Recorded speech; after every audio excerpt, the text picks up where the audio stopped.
when I faxed this to Eddie to relay to George, it also had David Copperman's question. And welcome back to David Copperman, who is a very long-time Service fan. Okay, question for the call. Was the one-off gag of the missing Rabbi issue, which I recall translated to what's in the box, ultimately meant as foreshadowing to Cerebus's final visit with his son, or is it one of those nice coincidences? And I guess the larger question that comes up is, did you intend for a sort of, quote, game-changing surprise, unquote, inside a box as a running theme throughout the entire series, as in the sphere and the courtroom scene at the climax of Church and State? And I'm sitting there mulling that over and going, I've got to tell you how gratifying that is, 14 years after the book ended, and I'm still getting people asking me esoteric questions about plot points. And Eddie puts an asterisk in his fax going, you answered this before, one place I found, bottom of page 102 of Collected Letters 2004, reply to Michael G. Answer, nice coincidence. Scholarly squirrel roach. So, the only thing I can add to that, which I don't know if I'm adding to that or if I had already mentioned this in the annotations for latter days. The what is in the box, which was Rabbi number 70, as I recall. I don't know if I told everybody that was the only Rabbi cover that wasn't actually a parody of a Superman cover. It was a parody of a Captain Marvel cover, a parody of Captain Marvel number 70. That is in the annotations. Now that you say that, the old brain cell's going, yep, I remember reading that. Okay, all right. So I did mention that then. Okay, see, I'm becoming completely useless in terms of answering questions because I don't remember what questions that I've answered, and I think we just have to do a Eddie check and Matt check on all of these questions, and if you can come up with a question that Dave can answer, that Eddie can't answer, and Matt can't answer. And that's going to get progressively more difficult as we go along. There you go. It was, and in terms of the recurring motif, that's one of those things where I would open that up to the floor. I mean, just in terms of conscious recollection, Cerebus is in a box in issue number 8. Where they're trying to conceal the fact that they've got Cerebus prisoner, and they drop a box over top of him. So Cerebus is in the box in that one. I don't know if issue 51 qualifies as Cerebus in a box in the hold of the ship, which it's not really a room. So if you're not in a room and you're not outdoors, are you in a box in that case?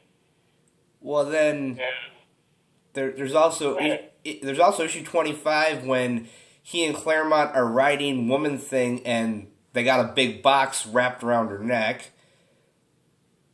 I would include 51 only because Lord Julius and Elrod are in barrels, which are kind of like boxes. That's true. I mean, this is just off the top of my head. I'm like, yeah, there's a number of boxes.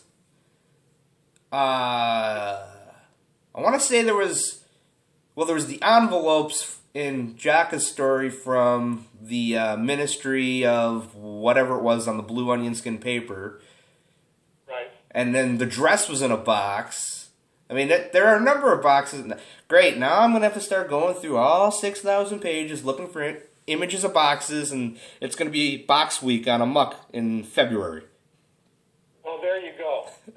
Just keep that handy as we'll have a prize for the person who comes up with the most Cerebus in a box or a surprise in a box in the entire 6,000 pages. I'll send them a autographed, personalized next Cerebus in Health, whichever one when it comes in. And but it has to. That's only for the person who comes up with the most references. If everybody comes up with the same 15 references, and only one person comes up with 16, we'll probably need a judge at that point to decide. Okay, how many of these are actual boxes, and how many of these are just trying to pad out the total. But an interesting question. Yes, I did. That was late enough in the story so that I knew that what's in the box was going to be a resonant, distinctly resonant with the last day and the encounter with his son. And that's also it's kind of a cultural reference. The Brad Pitt film. 7. What's that? 7. 7. Yes. What's in the box? And it's like that's a really grim what's in the box. So I'm not gonna lie. When I got the box of the Varkwars issues, I took a picture.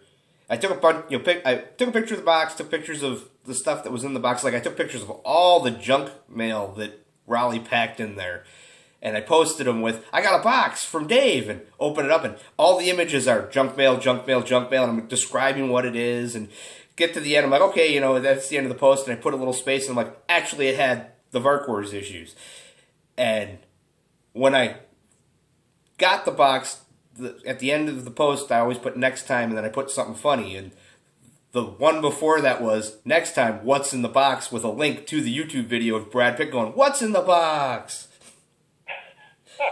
I've done that particular YouTube clip a couple of times where I'll get a box or something comes up and it's like, what's in the box? Yeah. It's I saw that movie with Susan Alston, for whom Brad Pitt was her major heartthrob, and I gotta say it was. There's so many different ways to deliver that line, but boy, he really came up with the best possible delivery on that line. It gives you chills when you're watching it. Yeah. Okay, so thank you, David Copperman, for bringing that up. And if you're feeling adventurous yourself, get out your trade paperbacks and start going through them and see how many Cerebus in a box and surprise in a box you can come up with. I'm pretty sure it is